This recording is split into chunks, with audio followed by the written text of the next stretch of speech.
Si l'on veut effectuer une rotation, il suffit de cliquer sur le composant, aller sur le petit onglet en bas à gauche et on peut faire des rotations. Si on souhaite faire des duplications de composants, hop, il suffit de cliquer en bas à droite ici et on peut rajouter des résistances supplémentaires de 10 kΩ. Voilà, pour les condensateurs, vous pouvez aller ici dans le champ des composants passifs, condensateur, voilà. On pourra changer sa valeur en allant toujours dans le champ à droite. Ici, par exemple, mettre une 10 microfarad. Et si on souhaite donc du coup avoir un symbole de condensateur polarisé, on peut venir ici dans le champ en fait symbole. Et on aura le condensateur polarisé qui apparaîtra là ici. On va effectuer une rotation. Voilà. Et on peut toujours faire une duplication aussi, toujours avec cet onglet là.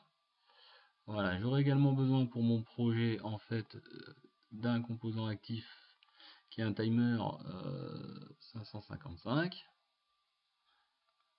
Voilà, sur lequel on pourra effectuer un miroir par exemple, si on veut que les broches de gauche arrivent à droite. Voilà, on peut cliquer sur l'onglet miroir. J'aurai besoin d'une LED électroluminescente. Voilà. Et j'aurai besoin d'un transistor pour effectuer les tâches de puissance. Voilà, NPN. Sur lequel on pourra régler le coefficient d'amplification bêta ici, là, donc par défaut il est de 100, ce qui est un classique pour la plupart des transistors NPN.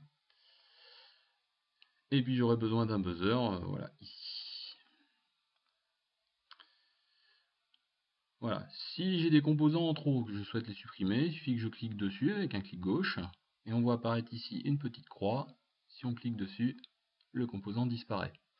Maintenant, si on veut relier les composants entre eux, il suffit tout simplement de venir voilà, sur l'extrémité d'un composant, un clic gauche, et vous voyez que naturellement il se crée un fil de connexion. On clique sur l'extrémité de l'autre composant, et ça y est, le lien est fait. On voit une petite croix apparaître au cas où on voudrait supprimer le lien, donc la liaison qu'on vient de réaliser. Et on continue ainsi de suite entre chaque composant. Voilà. Je vais rajouter un VCC ici, donc je clique sur mon petit connecteur qui est là, je le duplique. Et je peux le mettre ici. Voilà, et maintenant, hop. Alors si je veux déplacer, je fais un clic gauche et je fais un cliquer déplacer. Voilà, et je fais ma connexion. Et ainsi de suite, pareil, la masse, je peux la dupliquer pour l'emmener ici. Voilà, je vais maintenant accélérer la vidéo, toujours dans la même philosophie, pour faire en fait mon schéma électrique complet. Et après, j'oublie pas d'enregistrer.